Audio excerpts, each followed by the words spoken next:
Sa loob ng 2 taon, namuhay si Cristina Cassandra Casey Lopez bilang ang perpektong asawa ng tanyag na CEO na si Dexter Ryan Montefalco. Sa kabila ng mapanghusgang bulong-bulungan ng high society at ng napakalamig na pakikitungo ng lalaki, tiniis ni Casey ang lahat. Buong puso siyang nagmahal at nagsilbi dahil sa paniniwalang pinili siya nito na natili para sa kanya at naniwala siyang totoo ang forever. Ngunit ang lahat ng kanyang pinangarap ay gumuho sa isang saglit nang makatuklas siya ng isang lihim na dokumento sa silid ng asawa. Isang tunay na marriage certificate ni Dexter sa ibang babae at ang patunay na ang kasal nila ni Casey ay isang dula-dulaan lamang, walang legalidad, walang sumpaan at walang tayo. Ginamit lamang siya bilang isang requirement upang makuha ni Dexter ang posisyon bilang CEO at ang pag-aproba ng pamilya nito.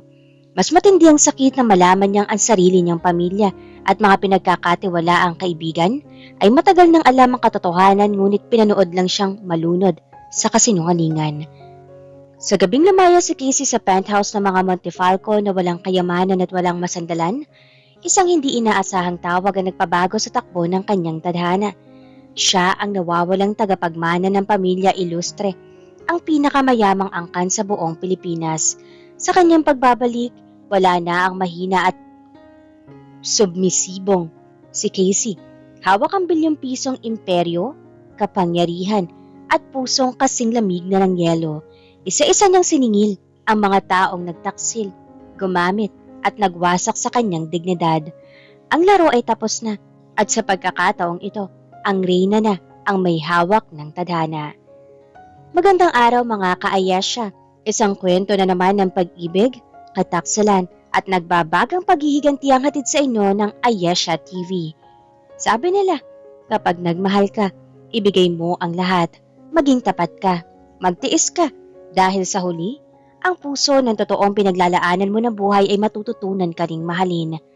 Sa loob ng 2 taon, yan ang pinaniniwalaan ni Cristina Cassandra o mas kilala bilang si Casey. Tiniis niya ang lamig na pakikitungo ng asawa niyang si Dexter Ryan Montefalco. Tinanggap niya mapanghusgang tingin at bulong-bulungan ng high society kahit pakiramdam niya ay unti-unti niyang nawawala ang kanyang sarili. Okay lang, dahil akala niya totoo ang forever. Akala niya pinili siya na natili para sa kanya at mahal siya ng lalaking pinangarap niya. Ngunit ang lahat ng akalang yan ay gumulo dahil sa isang pirasong papel. Isang marriage certificate na nagpapatunay na ang kasal nila ay isang malaking dula-dulaan. Walang legalidad, walang sumpaan, walang tayo.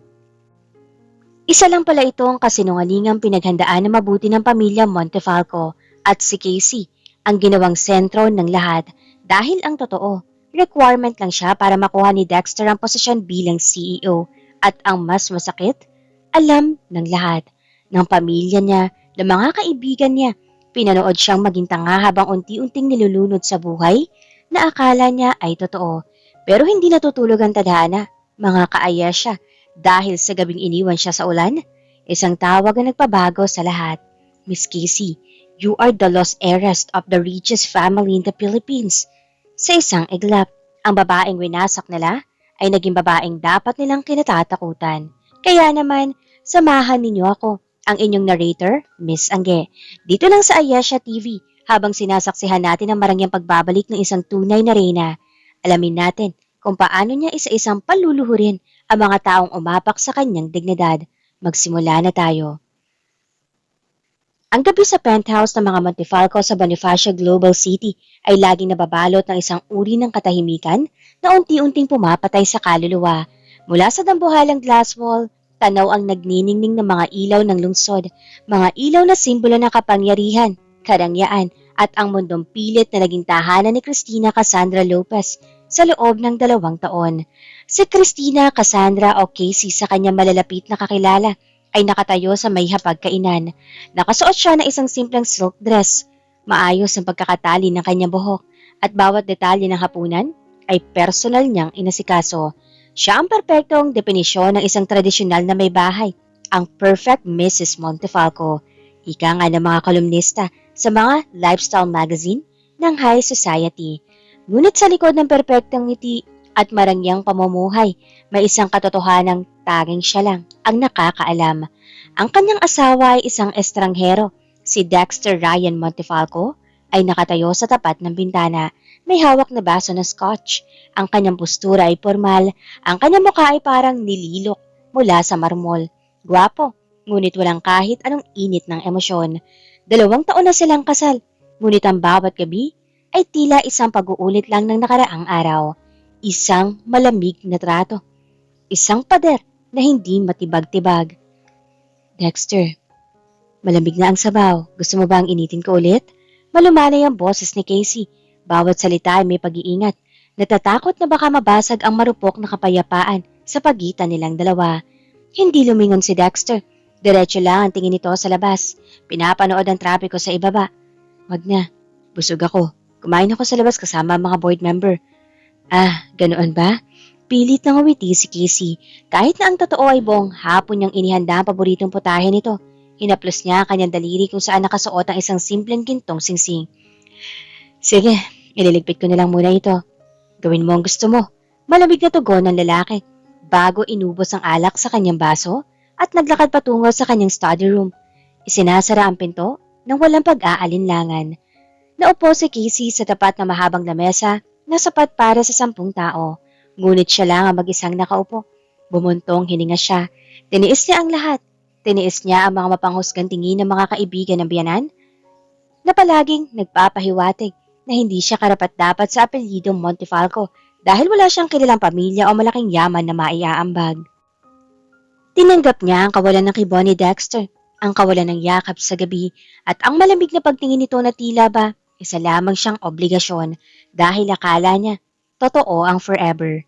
Akala niya, kung ibibigay niya lahat ng pagmamahal darating ang araw, nalilingunin din siya nito na sapat na ang pagiging tapat at mabuti para matutunan siyang mahalin ng lalaking pinili niyang pag-alayan ng buhay. Nang matapos siyang magligpit, napansin niyang naiwang bahagyang nakabukas ang pinto ng study room ni Dexter. Lumapit siya para patayin ang ilaw. Sa pag-aakalang natulog na ito sa kabilang kwarto.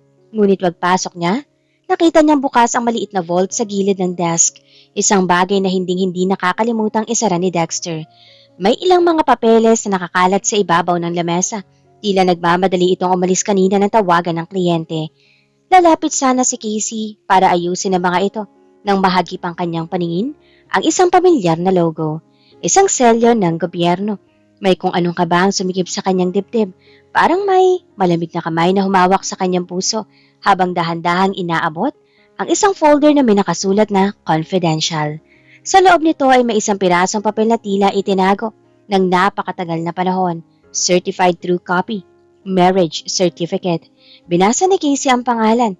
Husband, Dexter Ryan Montefalco. Wife, Victoria Elena San Jose. Ang petsa ng kasal ay 3 taon na ang nakalilipas sa isang maliit na kapilya sa labas ng bansa. Si Victoria Elena San Jose, ang kilalang university professor na madalas panggitin ni Dexter noon na kanyang naging mentor. Ang babaeng palaging sinasabi ng mga bulong-bulungan na turong nagmamay-ari ng puso ng kanyang asawa. Nanginginig ang mga kamay ni Casey. Mabilis niyang hinalughog ang iba pang mga dokumento sa loob ng folder. Doon ay nakita niya isa pang papel. Ang sarili nilang marriage contract na nilagdaan nilang dalawa na ang nakaririyan sa isang pribadong seremonya na dinaluhan lamang ng kanilang mga pamilya. Sa ilalim ng kasunduan, may nakalakip na sulat mula sa isang private lawyer, may tatak na void, at isang maikling memorandum, no registration filed in the civil registry, non-existent an entity under the family code. Nalaglag ang folder sa sahig. Ang tunog ng bumagsak na papel ay tila naging isang dambuhalang pagsabog sa pandinig ni Casey. Walang record sa City Hall. Ang kasal nila ay isang malaking dula-dulaan. Walang legalidad, walang sumpaan, walang tayo. Ang 2 taon ng kanyang buhay bilang Mrs. Montefalco ay isang malaking kasinungalingan. Isa lang pala itong huwad na altar kung saan siya inialay ng buhay. Habang ang lalaking sinasamba niya ay nakatayo sa likod ng maskara, pinapanood siyang maging tanga. Ang bawat segundo ng katahimikan sa loob ng study room ay tila bawat patak ng asido na unti-unting lumalaman sa puso ni Casey. Nakatitig siya sa mga papel na nakakalat sa sahig. Ang gintong selyo ng huwad na kontrata at ang tunay na marriage certificate ni Dexter sa ibang babae ang magkatabing nakahiga sa ibabaw ng mamahaling carpet. Nanginginig ang kanyang buong katawan. Ang hangin sa loob ng silid ay tila nawalan ng oksiheno, dahilan upang napahawak siya sa gilid ng lamesa para lang hindi mabuwal. Hindi, hindi ito totoo. Bulong niya sa sarili. Pilit na itinatanggi ang katotohanan na nakasulat sa itim at puti. Ngunit gaano man niya ipikit ang kanyang mga mata, hindi nawawala ang mga pangalan. Dexter Ryan Montefalco at Victoria Elena San Jose. Kasal. Legal. Habang siya, si Christina Cassandra, na nagtiis, nagmahal, at nagbuhos ng 2 taon ng kanyang kabataan, ay walang iba kundi isang multo sa sarili niyang pamamahay. Narinig niya marahang yabag ng mga paa patungo sa silid. Bumukas ng tuluyan ang pinto at iniluwa nito si Dexter. Nakatanggal na ang kanyang necktie at nakautupi na ang manggas ng kanyang barong. Ngunit ang kanyang muka ay nanatiling blanko. Na makita ni Dexter ang mga papel sa sahigat ang bukas na vault. Bahagyang kumunot ang kanyang noo. Walang gulat, walang takot. Lamang ay isang buntong hininga ng isang taong tila na abala sa isang maliit na bagay. Bakit ka nandito? Sinabi ko na sa iyo huwag kang papasok sa study room ko na walang paalam. Malamig na saad ni Dexter, ang boses ay walang bakas ng pagkabahala. Dahan-dahang binuhat ni Casey ang kanyang paningin. Ang mga mata niya, na dati puno ng paghanga tumitingin sa lalaki, ngayon ay may kahalong takot at matinding sakit. Inangat niya ang huwad nilang kontrata, gamit ang nanginginig niyang kamay. Ano ito, Dexter? Basag ang kanyang boses, isang hikbi ang pilit niyang pinipigilan sa kanyang lalamunan. Ano itong hawak ko? Bakit walang record ng kasal natin sa City Hall? Sino si Victoria? Lumakad si Dexter patungo sa kanyang desk. Nilagpasan niya si Casey na tila ba isa lamang itong dekorasyon sa silid. Yumuko siya, pinulot ang mga papel sa sahig at maayos na ibinalik ang mga ito sa loob ng folder. Nalaman mo rin. Simpleng sagot ng lalaki. Umupo siya sa kanyang swivel chair at sumandal tinitingnan si Casey ng diretso sa mata. Inasahan ko namang darating ang araw na ito. Masyado ka lang naging kampante kaya umabot ng 2 taon. Ang kaswal na tono ng boses ni Dexter ay tila isang malakas na sampal sa mukha ni Casey. Masyadong kampante? Sa wakas ay sumabog na mga luha ni Casey. Ang hikming pilit niyang itinatago ay naging isang hysterical na iyak. Dexter, 2 taon ako naging sunod-sunuran sa pamilya mo. Tiniis ko ang bawat masasakit na salita ng ina mo. Tinanggap ko na palagi mo akong binabaliwala dahil akala ko asawa mo ko. Akala ko nag-iipon ka lang ng lakas para mahalin din ako. Tapos, ano ito? Ipinatong ni Dexter ang kanyang mga kamay sa lamesa. Pinagdaop ang kanyang mga daliri. Kailangan ko ng asawa, Casey. 2 taon na nakalilipas. Ang Board of Directors sa Montefalco Shipping Lines ay nagtakda ng kondisyon para makuha ko ang posisyon bilang CEO at ang buong diwala ng pamilya. Kailangan ko magpakasal sa isang babaeng disente. Walang kontrobersya at madaling pasunurin. Isang babaeng aprobado ng aking ina. At ako napili niyo? Tanong ni Casey habang ang luha ay patuloy na dumadaloy sa kanyang pisngi. Oo, dahil ulila ka na sa ama. Ang pamilya mo ay nangangailangan ng kapital para sa negosyo niyo. At higit sa lahat, alam kong mahal mo ako. Madali kang kontrolin, Casey. Hindi ka magtatanong.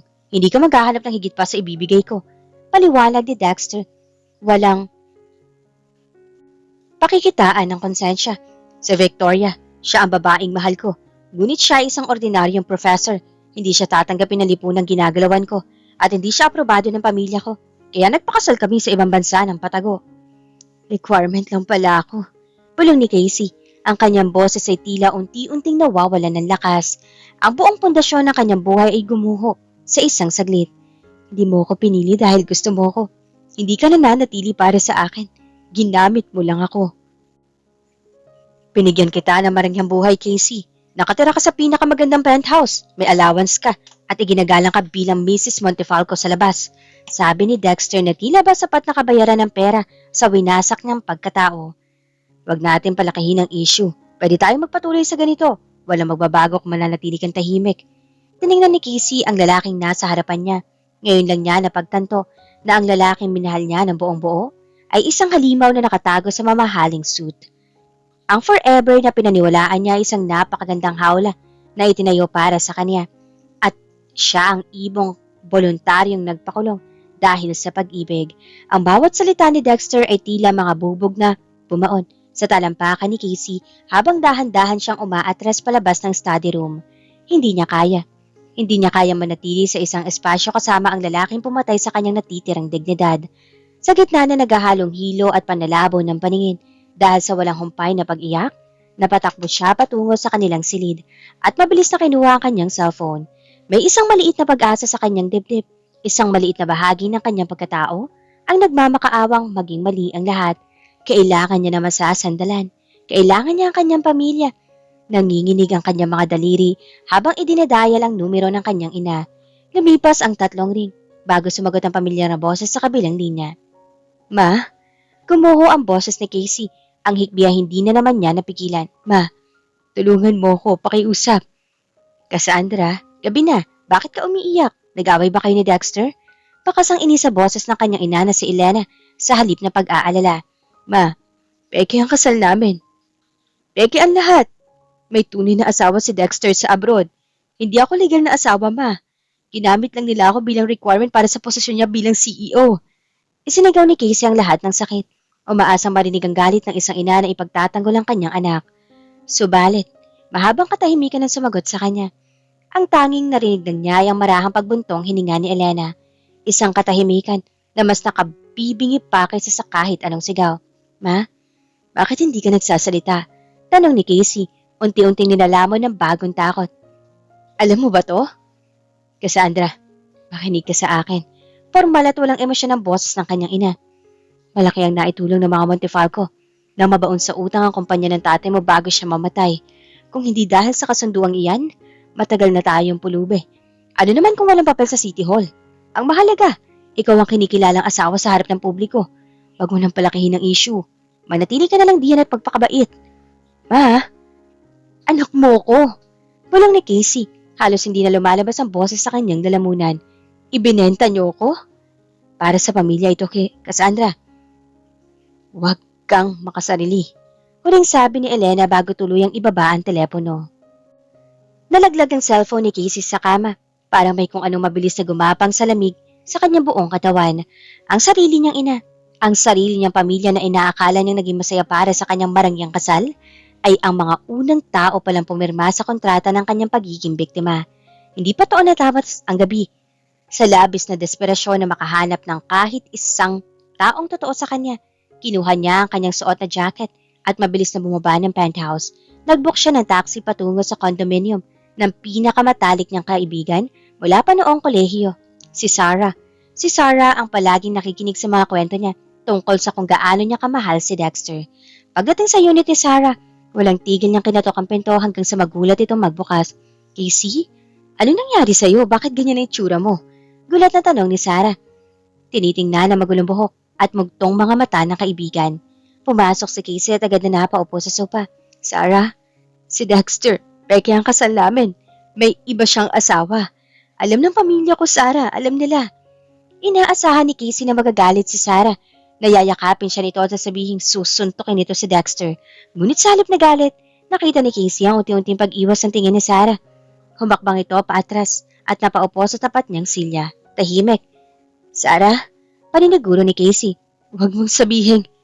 Casey, matagal na silang kasal ni Professor Victoria sa ibang bansa. Mahinang dinalisay ni Sarah ang mga salita. Hindi makatingin ng diretso sa mga mata ng kaibigan. Lahat kami sa circle. Lahat ng mga kaibigan ni Dexter, pati ako. Alam namin. Alam nyo? Ulit ni Casey.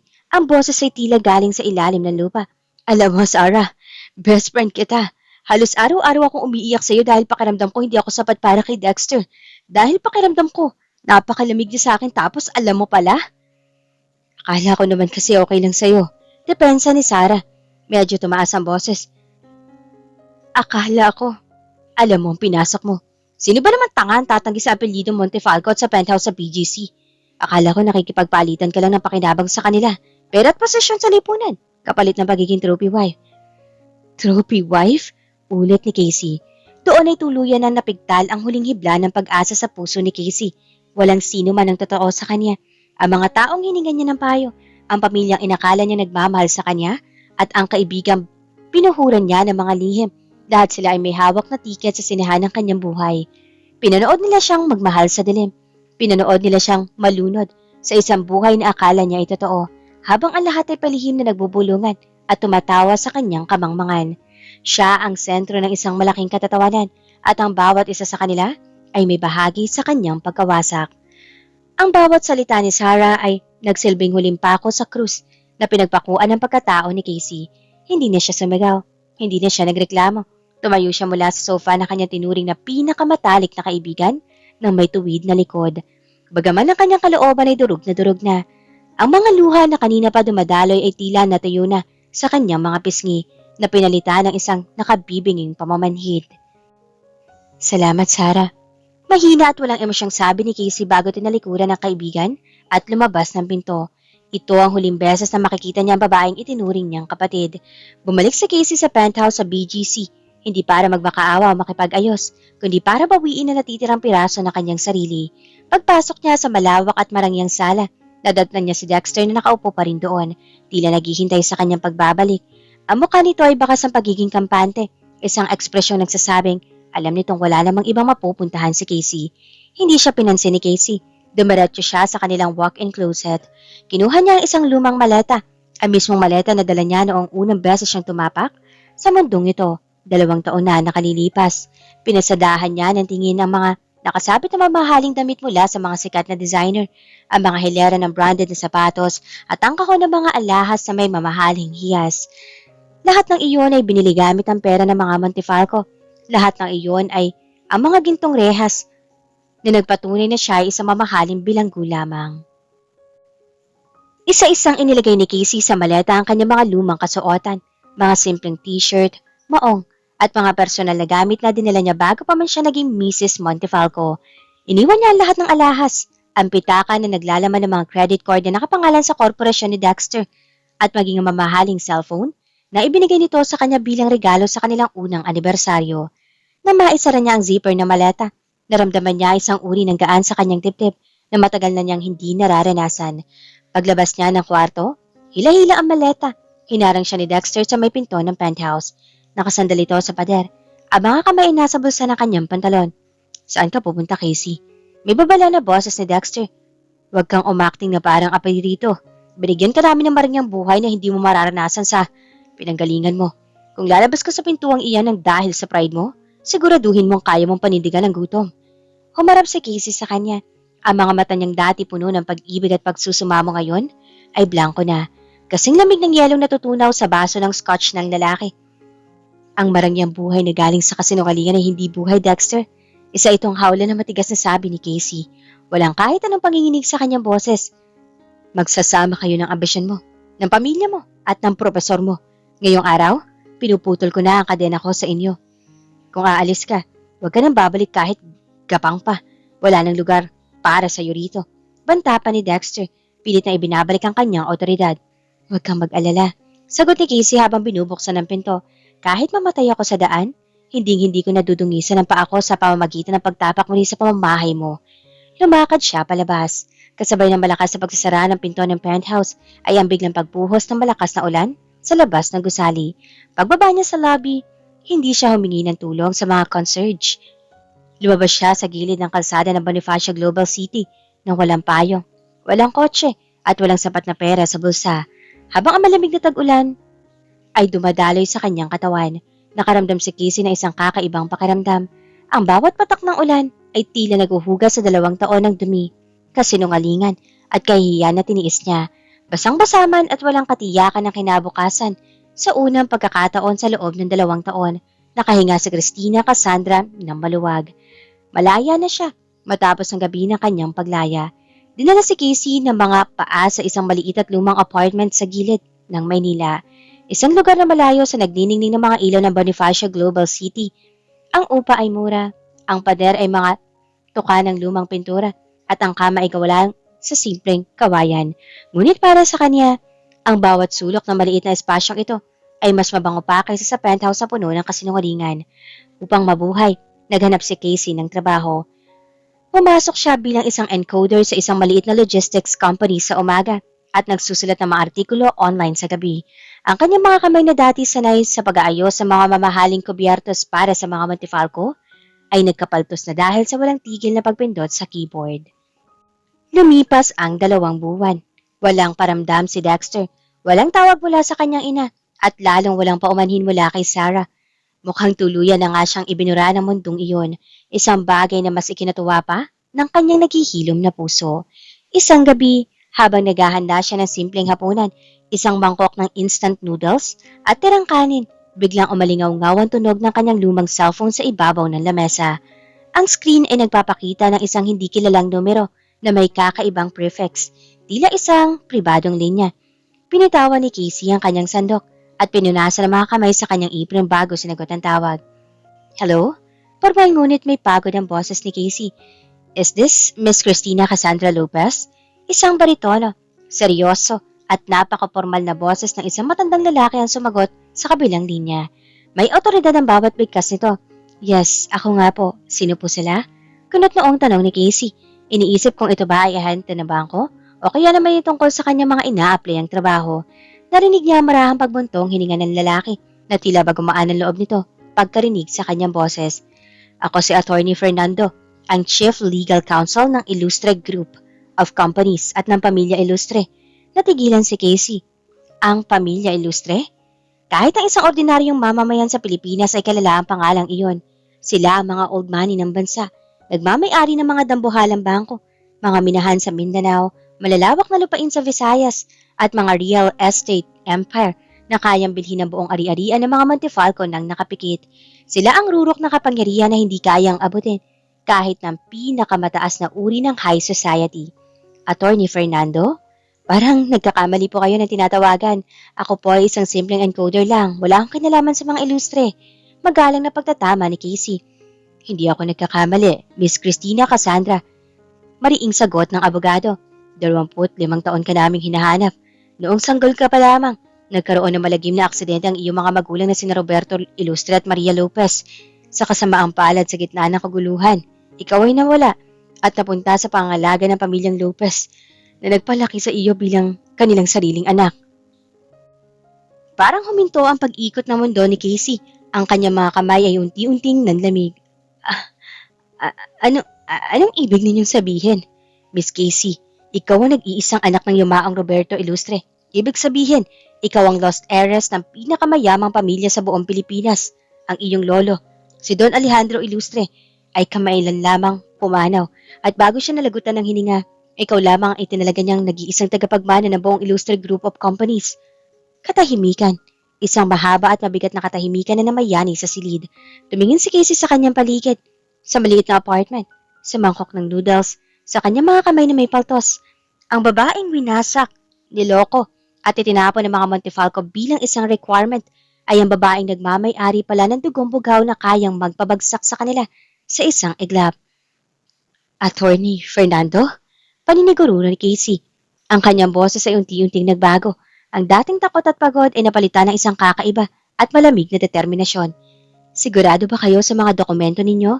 Meron kaming 3 magkakahiwalay na DNA test mula sa mga labi ng iyong mga magulang at sa mga personal mong gamit na nakuha namin, young lady.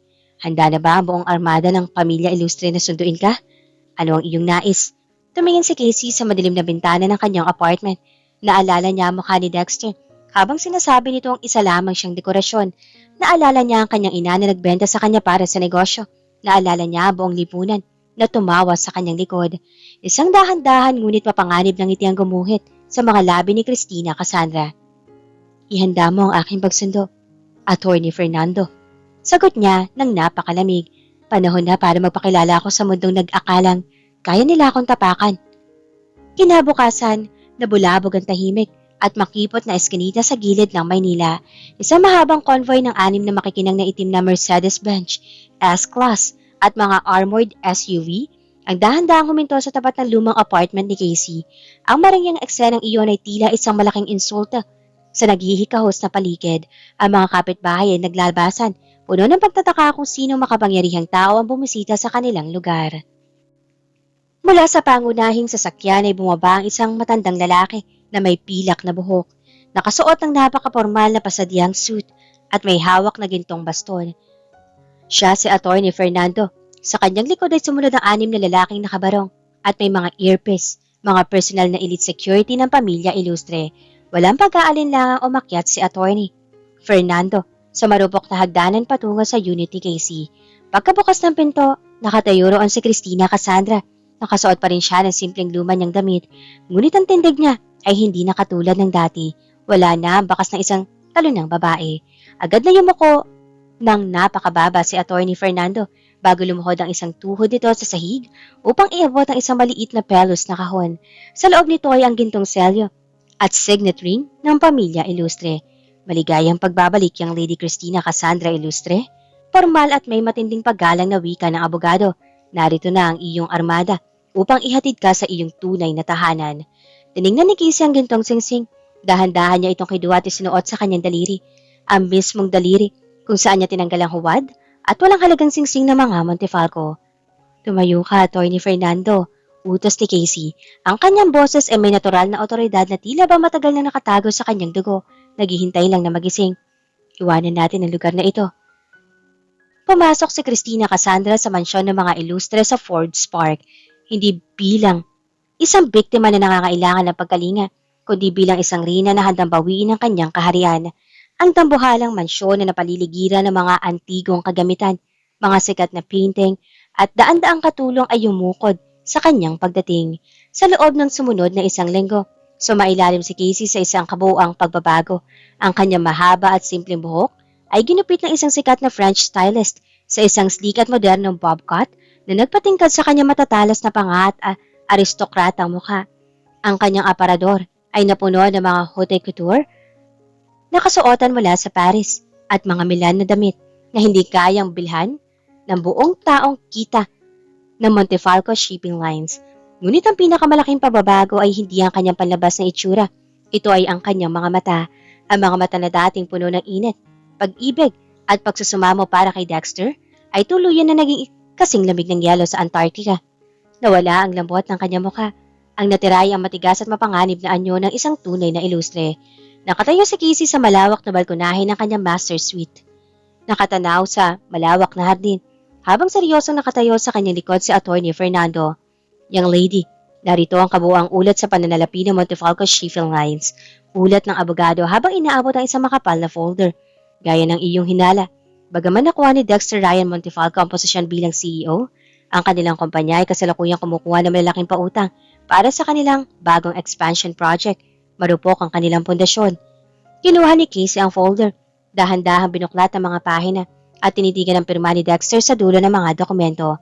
Isang mapait at malamig ng ngiti ang sumilay sa kanyang mga labi. Attorney Fernando, tawag niya na hindi lumingon. Ano ang iyong unang utos, Chairperson? Ihanda ang mga dokumento para sa palihim na pagbili na lahat ng natitirang public shares sa Montefalco Shipping Lines at tawagan mo ang mga bangko na may hawak ng kanilang utang. Sabihin mo sa kanila, ang Ilustre Group ang bibili ng mga credit lines na iyon. Malamig na utos ni Casey. Gusto kong hawakan natin ang kanilang leeg bago sumabit ang katapusan ng buwan. Gusto kong maramdaman nila ang unti-unting pagkawala ng hangin bago ko tuluyang tapusin ang laro. Ang taunang Grand Business Gala na ginanap sa ballroom ng Shangri-La Hotel ay ang pinaka-prestihiyosong kaganapan para sa mga elite ng bansa. Ngayong taon, mas doble ang pananabik na lahat.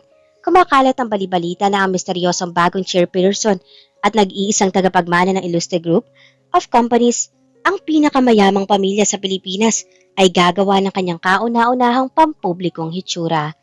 Sa gitna ng bulwagan, marangyang nakaupo sa isa sa pangunahing mesa ang pamilya Montefalco, kasama ni Dexter Ryan Montefalco ang kanyang ina na si Doña Carmen at ang babaeng opisyal na niyang kasama sa mga pampublikong okasyon, si Victoria Elena San Jose. Balita ko, napakabata pa ng bagong may-ari ng Ilustre Group, wika ni Doña Carmen habang humihigop ng champagne. Dexter, kailangan natin makuha ang kontrata para sa kanilang bagong port expansion. Kung makuha natin ang tiwala ng mga Ilustre, masisiguro natin ang posisyon ng Montefalco Shipping Line sa buong Asia. Huwag kayong mag-alala, ma. May kumpiyansang sagot ni Dexter. Inihanda ko na ang panukala. Walang ibang logistics company sa bansa may kakayahang pumantay sa track record natin. Sa tabi niya, ngumiti si Victoria at hinawakan ang kamay ng lalaki. Alam kong kaya mo yan, Dexter. Karapat-dapat ka lang sa rurok ng tagumpay. Hindi kalayuan sa kanila. Naroon din ang pamilya Lopez, ang ina ni Casey na si Elena at ang kanyang kapatid. Umaasa sila makakakuha ng kaunting Mumu ng atensyon mula sa mga Montefalco kahit na alam nilang itinapon na ng mga ito si Casey 2 buwan na ang nakalilipas. Para sa kanila, ang mahalagayang koneksyon ng negosyo. Biglang namatay ang malaking chandelier sa buong bulwagan. Ang bulong-bulungan ng daan-daang bisita ay napalitan ng isang sabik na katahimikan. Isang solong dambuhalang spotlight ang tumama sa dulo ng grand staircase sa may pintuan. Bumukas ang pinto. Isang babae ang dahan-dahang humakbang pababa. Nakasuot siya ng isang pasadiyang eskarlatang gown na gawa sa seda na may mahabang tren na tila dambuhalang alon ng apoy. Sa kanyang leeg ay nagdiningning ang isang kwintas na gawa sa mga pinong brilyante at isang pambihirang pulang diamante ang sikat na illustrifier. Ang kanyang buhok ay nasa isang sleek, modernong bob cut at ang kanyang mukha ay nililok sa perpektong kagandahan at matinding lamig. Casey? Ang bulong na iyon ay sabay na lumabas sa mga labi ni Dexter, Doña Carmen at Elena. Halos mabitawan ni Dexter ang kanyang baso ng scotch, ang kanyang mga mata ay nalaki sa labis na gulat at paniniwala. Ang babaeng nasa entablado, ang babaeng tinitingnan ng lahat ng makapangyarihang tao sa bansa na may paggalang at takot, ay ang mismong Casey na iniwan niya sa ulan. 2 buwan na ang nakalilipas. Hindi maaari yan. Isang kamukha lang yan. Nanginginig ang boses ni Doña Carmen habang ang kanyang mukha ay unti-unti nawawala ng kulay. Cassandra? Napanganga si Elena, pilit na kinukuskos ang kanyang mga mata. Dire-diretsyong lumakad si Casey patungo sa gitnang entablado. Bawat hakbang ng kanyang high heels ay may tunog ng autoridad.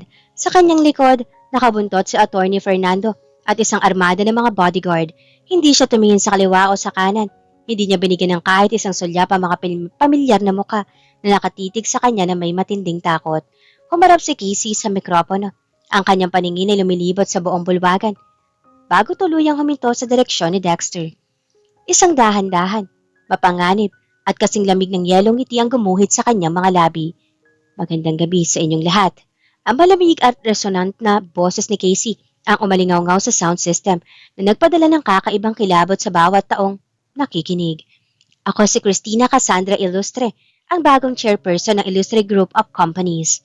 Ang mga salitang binitawan ni Casey ay tila isang dambuhalang bomba na sumabog sa loob ng marangyang bulwagan. Ang buong high society ay binalot ng bulong-bulungan. Ang mga flash ng camera ay walang tigil sa pagkurap. Nakatutok lahat sa nag-iisang reyna ng gabi. Sa kinalalagyan ng mga Montefalco, tila huminto ang pagtibok ng puso ni Dexter. Tinitigan niya ang babaeng nasa entablado. Ang marangyang tindig nito, ang mamahaling pulang gown, at ang otoridad na bumabalot sa buong pagkatao nito. Hindi ito ang Casey na nakilala niya. Ang Casey na asawa niya ay mahinhin, laging nakayuko, at handa magpaalipin sa kanya bawat salita. Ang babaeng nasa harap niya ngayon ay isang ilustre, isang nilalang na nasa rurok na hindi niya kailanman maaabot. Dexter, si Casey ba talaga yan? Nanginginig ang boses ni Victoria habang mahigpit ang kabit sa braso ng lalaki.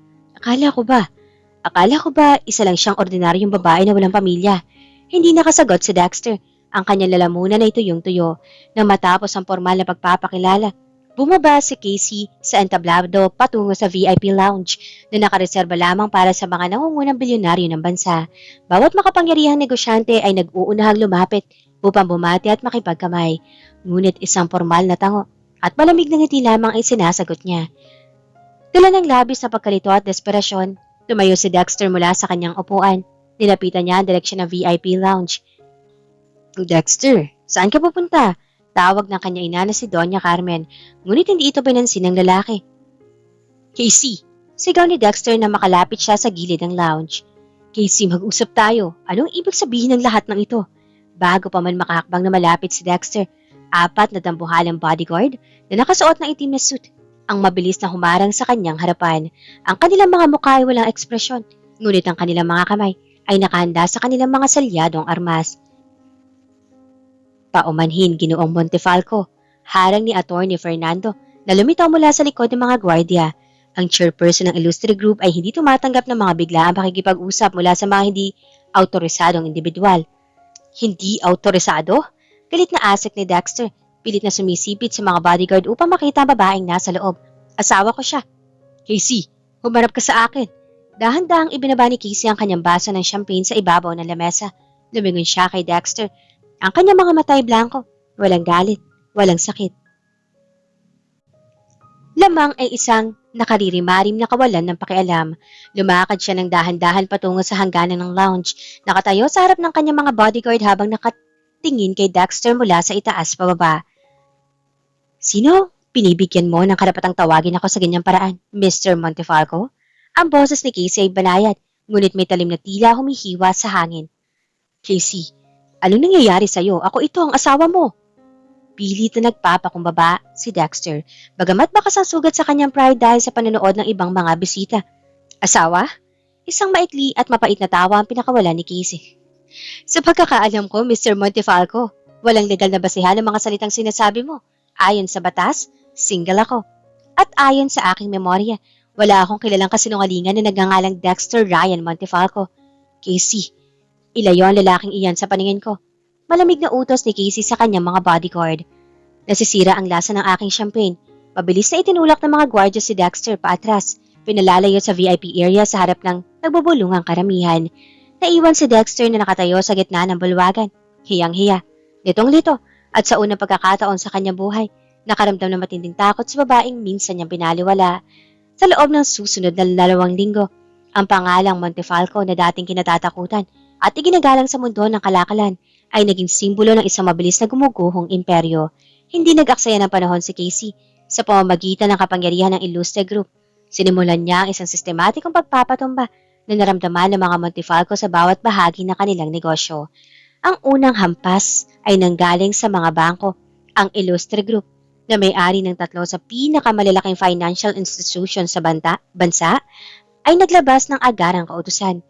Itigil at bawiin ang lahat ng umiiral na credit lines at pautang sa Montefalco Shipping Lines dahil sa mataas na credit risk.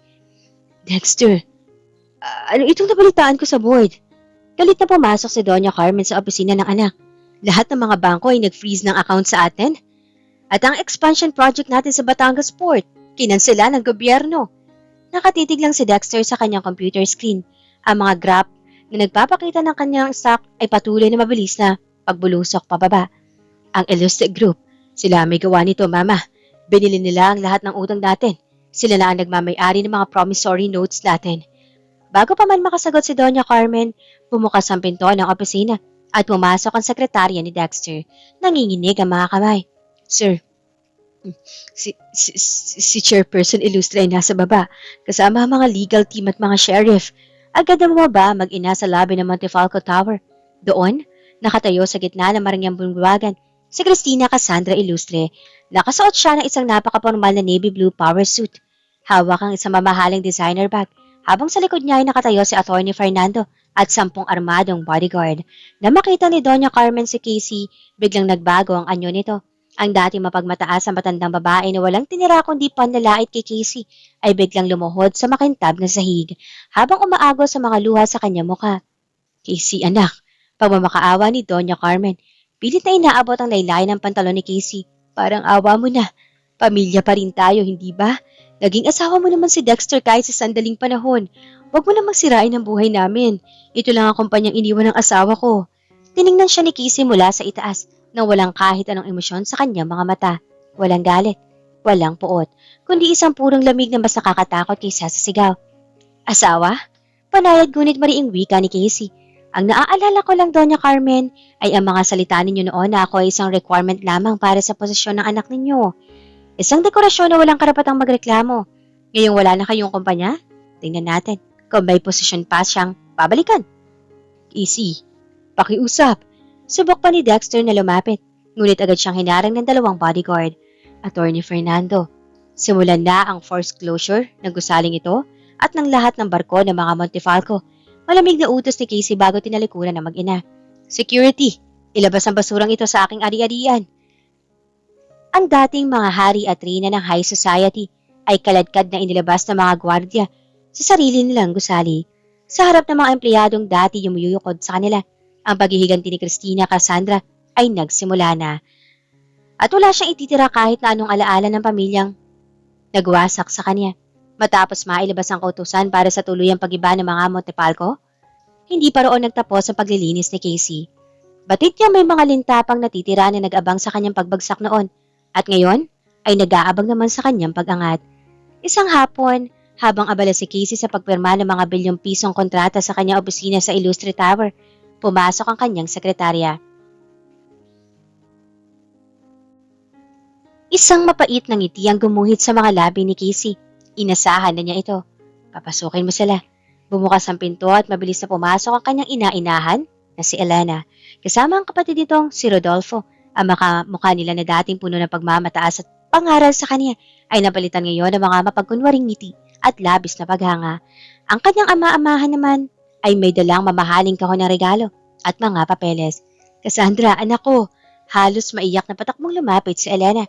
Akmang yayakapin si Casey ngunit agad na humarang ang dalawang bodyguard na nakatayo sa gilid ng desk. Huwag kayong lalapit sa chairperson kung ayaw ninyong makalabas dito ng duguan. Banta ng isang bodyguard. Napaatras si Elena. Pilit na pinananatili ang ngiti. Cassandra, ano ka ba? Kami ito. Ang pamilya mo. Ang galing mo talaga, anak. Alam namin may mararating ka. Biruin mo. Isang tunay na ilustre ka pala. Oo nga, Cassandra. Sumabad si Rodolfo. Dahan-dahang ipinapatong ang isang kasunduan sa ibabaw ng lamesa. Ngayong ikaw na ang pinakamayamang babae sa bansa, baka naman pwedeng tulungan mo ang kumpanya ng pamilya natin. Medyo gipit kami ngayon at isang lagda mo lang mula sa Illustre Group, maisasalba mo na ang mga ari-arian natin. Tinitigan sila ni Casey. Sila ang mga taong dapat nagpaprotekta sa kanya noong siya ay ulila at walang kalaban-laban. Sila ang pamilyang binuhuran niya ng tiwala, ngunit mas pinili siyang ibenta sa mga Montefalco para lamang sa sarili nilang karangyaan at interes sa negosyo.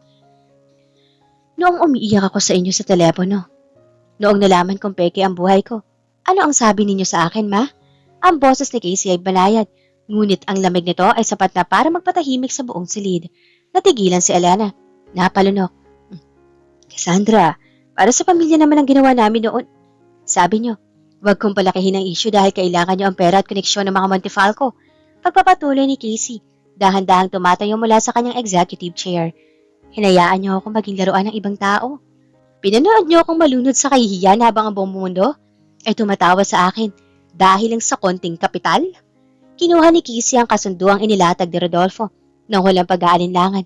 Dahan-dahan niya itong pinira-piraso sa harap ng kanilang mga mata at itinapon ang mga piraso ng papel sa basurahan.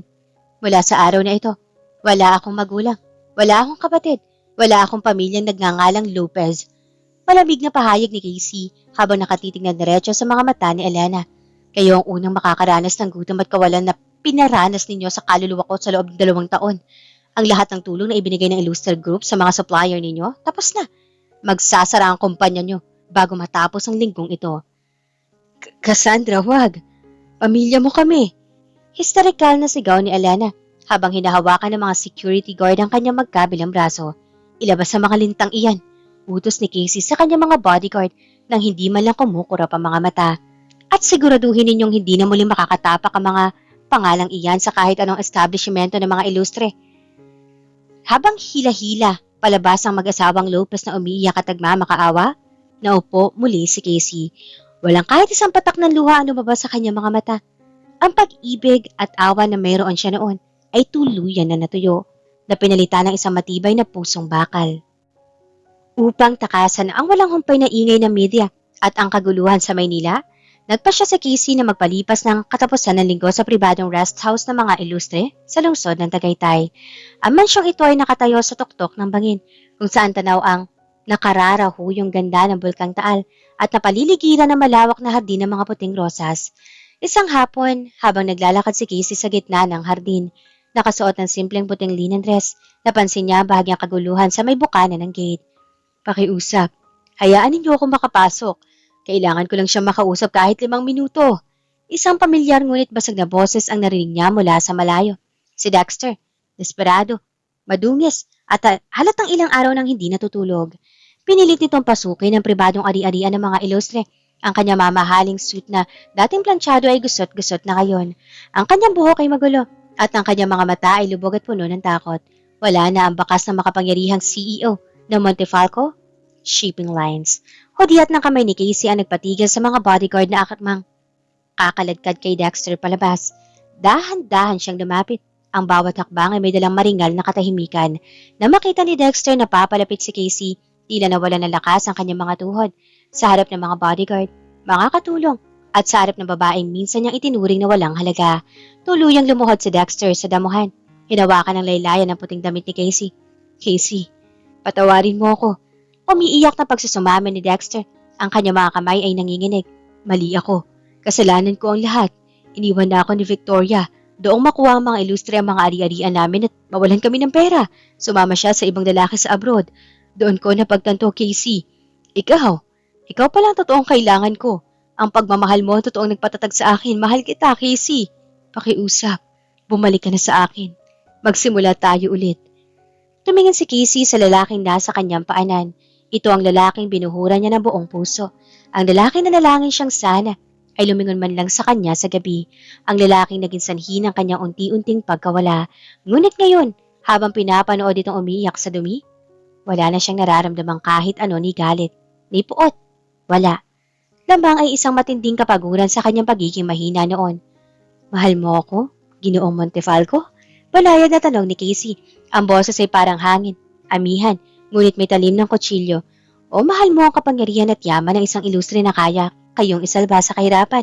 Hindi totoo nararamdaman ko ngayon, Casey. Nanunumpa ako. Kiit ni Dexter, pilit na tinitingnan ng mga mata ng babae upang maghanap ng kahit anong kaunting emosyon. Dahan-dahang yumuko si Casey. Inabot ang kamay ni Dexter na nakakapit sa kanyang damit at marahan ngunit pinalitong inalis. Bumulong siya sa kanyang tenga, sapat lang para marinig ng lalaki. Huli na ang lahat, Dexter. Ang babaeng nanalangin para sa pagmamahal mo, ang Cristina Cassandra na nagtiis ng 2 taon ng kasinungalingan para lang makasama ka, ay pinatay mo na sa ulan noong gabing pinalayas mo siya sa penthouse mo. Tumayo ng tuwid si Casey. Hindi na binigyan ng kahit isang sulyap ang lalaking patuloy na humihikbi sa lupa. Ihatid niya siya sa palabas. Malamig niyang utos sa mga bodyguard habang naglalakad pabalik sa mansyon. At huwag niyo nang hahayaang madungisan muli ng mga Montefalco ang lupa ng mga ilustre. Umalis si Dexter sa Tagaytay na sugatan ng kaluluwa at lubos na nawala ng pag-asa. Dala-dala niya ang pinakamabigat na parusa sa lahat. Ang katotohanang hindi na niya mababawi ang babaeng binaliwala at binalasubas niya noon. Sa sumunod na mga buwan, tuluyan nagdeklara ng bangkorata ang pamilya Montefalco. Ang kanilang mga barko ay narimata. Ang penthouse sa BGC ay naibenta sa subasta at ang pangalan ng kanilang pamilya ay tuluyang nabura sa listahan ng mataas na lipunan. Ang pamilya Lopez naman ay bumagsak sa kahirapan habang ang bawat isa sa kanila ay nabubuhay sa kahihiyan sa ilalim ng matalas na mata ng publiko. Samantala, sa pinakatuktok ng Illustre Tower sa Makati, iba ang ihip ng hangin. Nakatayo si Cristina Cassandra Illustre sa pribadong helipad ng dambuhalang gusali. Ang malakas na hangin ng hapon ay nagpapalipad sa kanyang maayos na gupit na buhok. Ngunit nanatiling tuwid ang kanyang tindig. Nakasuot siya ng isang eleganteng emerald green suit na sumisimbolo sa kanyang bago at masaganang simula bilang pinakabatang bilyonaryo sa bansa. Hawak niya isang baso na mamahaling alak. Nakatingin sa malawak na lunsod ng minsan nang nagpaiyak sa kanya. Nagkait ang kanyang halaga at nagtangkang lumuhod sa kanyang pagkatao. Ngunit ngayon, ang bawat kalsada, ang bawat nambuhalang gusali sa ibaba ay tila maliliit na laruan na lamang sa kanyang paningin. Narinig niya marahang pagbukas ng pinto patungo sa helipad. Lumabas si Attorney Fernando, may bitbit na tablet at ilang huling papeles. Chairperson, formal at may ngiting paggalang na tawag ng matandang abogado. Tapos na lahat ng paglilinis at pag-audit sa mga dating ari-arian ng mga Montefalco at Lopez. Ang Illustre Group ay opisyal na pumasok sa bagong yugto ng pandaigdigang kalakalan. Ang buong mundo na negosyo ay naghihintay na sa susunod mong hakbang. Iniikot ni Casey ang alak sa kanyang baso. Pinapanood ang magsasayaw ng likido nito sa ilalim ng sikat ng araw. Tumingin siya sa mundo na nagtaksil sa kanya noon. Ang mundo nag-akala maaari siyang gamitin, tapakan at itapon habang buhay. Sa pagkakataong ito, wala nang sino mang makapagdidikta sa kanya. Siya na ang may hawak ng kanyang sariling tadhana. Tumingin siya kay Attorney Fernando at sa unang pagkakataon, isang tunay ngunit mapanganib at malamig na ngiti ng tagumpay ang gumuhit sa kanyang mga labi. Sagot niya sa kabilang linya, may buong autoridad at kapanatagan. Sabihin mo sa kanila, Attorney Fernando, ang laro ay tapos na at ako ang nanalo. 5 taon na mabilis na lumipas, ang pangalang Cristina Cassandra Illustre ay hindi na lamang kilala sa Pilipinas. Siya na ang itinuturing na isa sa pinakamakapangyarihang kababaihan sa buong Asya, ang tinaguriang Iron Lady ng kalakalan. Sa ilalim ng kanyang pamumuno, Ang Illustre Group ay lumawak patungo sa renewable energy, tech infrastructure at global logistics. Ngunit sa likod ng bilyong pisong mga kontrata at walang humpay na tagumpay, nanatiling misteryoso at misteryo ang personal na buhay ng chairperson. Walang sino mang lalaki ang nakalapit sa kanyang puso. Ang pader na itinayo niya noong gabing iwan niya ang penthouse sa BGC ay nanatiling matibay at hindi matibag-tibag. Isang gabi, dumalo si Casey sa isang eksklusibong charity auction sa Paris, France. Ito ang paborito niyang paraan ng pagpapalipas ng oras, ang bumili ng mga mamahaling sining habang tumutulong sa mga ampunan sa iba't ibang panig ng mundo. Habang nakatayo siya sa balkonahe ng marangyang bulwagan, hawak ang isang baso ng red wine at nakatanaw sa nagdinining na Eiffel Tower, naramdaman niya ang paglapit ng isang pamilyar na figura. Chairperson, may isang liham na ipinadala para sa inyo. Mahinang ulat ni Attorney Fernando na mas tumanda na, ngunit nananatiling tapat sa kanyang tungkulin. Ito ay galing sa isang pasilidad sa labas ng Maynila. Inabot ni Casey ang simpleng puting sobre. Nang buksan niya ito, nakita niya ang isang sulat kamay. Hindi na ito ang magandang penmanship ng isang mapagmataas na CEO. Ito ay gudaguran, nanginginig at halatang sinulat ng isang taong nangihina. Casey, nabalitaan ko ang huli mong tagumpay sa London. Masaya ako para sa iyo. Narito ako ngayon sa isang pampublikong sanatoryo. May sakit at nag-iisa. Iniwan na ako ng lahat. Maging ang sarili kong ina bago siya pumanaw sa kahirapan. Ang bawat araw na dumarating ay isang paalala ng aking mga kasalanan sa iyo. Hindi ko na hihilingin na patawarin mo ako o lingunin mo man lang. Sapat na sa akin na makita ang iyong pangalan sa mga pahayagan. Nagniningning at nasa itaas kung saan ka talaga nararapat. Patawad sa pagtatangka kong ikulong ang isang agila sa isang huwad na hawla.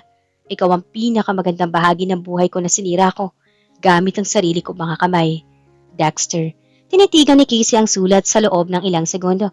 Walang luhang pumatak mula sa kanyang mga mata. Walang panginginig sa kanyang mga daliri. Dahan-dahan niyang itinupi ang papel. Ibinalik sa sobre at inaabot ito muli kay Attorney Fernando. Sunugin mo ito. Malamig niyang utos. Walang puwang ang mga patay na alaala sa kasalukuyan ko. Masusunod, young lady. Sagot ng abogado bago yumukod at lumakad paalis. Nang muli siyang mag-isa sa balkonahe, naramdaman ni Casey ang banayad na hangin ng tagsibol sa Paris. Ang sulat ni Dexter ay hindi na nakapukaw ng galit o awa sa kanyang puso. Ito ay isa na lamang lumang pahina ng isang aklat na matagal na niyang ipininit at itinapon. Excuse me, Mademoiselle Illustre? Isang baritono at estrangherong boses ang bumasag sa kanyang katahimikan. Lumingon si Casey. Nakatayo sa kanyang tabi ang isang lalaking matangkad, may formal na tindig, nakasuot ng pasadyang tuxedo at may mga matang puno ng talino at misteryo. Siya si Alexander Sterling, ang nag-iisang tagapagmana ng Sterling Financial Group sa Europa, ang lalaking kilala sa pagiging mailap sa mga kababaihan. Mr. Sterling, formal na bati ni Casey. Bahagyang itinataas ang kanyang baso. Ngumiti si Alexander, isang ngiting hindi katulad ng mga mapagkunwaring ngiti ng mga lalaki sa negosyo. Ito ay may kasamang tunay na paghanga at paggalang. Matagal ko nang gustong makaharap ang babaeng nagpabagsak at nagpatayo muli ng ekonomiya ng Timog Silangang Asya. Sinasabi nilang iyong puso ay gawa sa yellow, chairperson. Humarap si Casey sa kanya. Ang kanyang emerald na kwintas ay nagniningning sa ilalim ng buwan. Isang tunay at magandang ngiti. Hindi nalamig, kundi puno ng kapanatagan ang sumilay sa kanyang mga labi. Gawa sa yellow, Mr. Sterling? Ang pag-uulit ni Casey habang nakatingin sa malawak na kalangitan. Siguro nga. Ngunit ang yelo ay natutunaw lamang para sa mga taong marunong maghintay at may malakas na loob na harapin ang bagyo. Tumingin si Alexander sa kanya na may malalim na kahulugan. Kung ganoon, handa akong maghintay, Christina Cassandra. Tinalikuran ni Casey ang kanyang nakaraan, ang huwad na altar, ang mga pagtataksil at ang mga taong nag-akalang kaya siyang sirain. Ang babaeng winasak nila noon ay tuluyan na naglaho. Ang natira ay ang isang reynang malaya, makapangyarihan at handang sumalubong sa isang bagong bukas sa tuktok ng mundo. At dito na po nagtatapos ang kapanapanabik at nagbabagang kwento ng buhay ni Christina Cassandra Illustre dito sa Ayesha TV. Mga ka-Ayesha, ang buhay ni Casey ay isang paalala sa ating lahat na ang ating halaga ay hindi kailanman nakasalalay sa kung paano tayo itinuring, minaliit, o ibinasura ng ibang tao. Minsan, kailangan nating dumaan sa matinding unos, nawala ang lahat, at maiwan sa ulan tulad ni Casey upang ma-realize natin na ang tunay na lakas ay hindi nanggagaling sa apelyido ng iba, kundi sa sarili nating pagbangon. Ang mga taong nagtaksil sa atin, hayaan natin ang tadhana ang mag-ayos ng kanilang tapat sa kamayaran. Ang mahalaga, sa huli, tayo ang nanalo sa laban ng sarili nating buhay. Maraming salamat sa inyong walang sawang pagsubaybay sa bawat kabanata, mula sa simula ng kanyang pagtitiis hanggang sa rurok ng kanyang tagumpay bilang isang tunay na reyna. At bago po natin tuluyang isara ang aklat na ito, nais ko pong mag-iwan ng isang napaka-espesyal na mensahe para sa mga itinuturing natin mga totoong bayani, ang ating mga kaayasya ng mga overseas Filipino workers na nakikinig sa atin ngayon mula sa iba't ibang panig ng mundo. Sa inyo pong mga nasa gitnang silangan, Asia, Europa, Amerika, at saan mang sulok ng daigdig, alam po namin na hindi madali ang buhay abroad. Katulad ni Casey sa simula ng kwento, alam namin ang pakaramdam na nagtitiis sa lungkot, nagtitiis sa malamig na trato ng ibang tao, at nagtitiis sa pagod. Lahat ay kinakaya ninyo dahil sa pagmamahal ninyo sa inyong pamilya sa Pilipinas.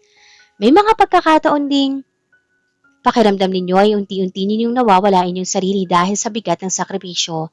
May mga oras na umiiyak kayo ng patago sa gabi habang nakikinig sa mga kwento ng Ayesha TV para lang maibsan ang pangungulila sa bayan.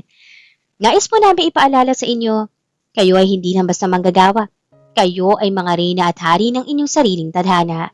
Ang bawat palto sa inyong kamay, ang bawat luhang pumatak sa malalayong lugar, at ang bawat sakripisyo ninyo ay hindi masasayang. Kung paano pumangon si Casey mula sa putikan patungo sa tuktok ng mundo, naniniwala po kami na darating din ang araw ng inyong tagumpay. Ang inyong maringal na pagbabalik sa inyong mga pamilya ay nakatadhana na. Bitbit ang mga pangarap na ipinaglaban ninyo ng may dignidad at katapatan. Salamat sa inyong sakripisyo para sa pamilya at sa ating bansa. Karangalan po namin na maging kasama ninyo sa bawat oras ng inyong pahinga at pagtatrabaho. Huwag po kayong susuko dahil sa dulo ng inyong mga sakripisyo, kayo rin ang lalaro at mananalo sa huli. Muli, ako ang inyong narrator, Miss Angge. Nagpapasalamat mula sa kaibuturan ng aking puso. Hanggang sa muling susunod na kwento dito lang sa Ayesha TV. Mag-ingat po kayo. Palagi, nasaan man kayong panig ng mundo. God bless po sa inyong lahat.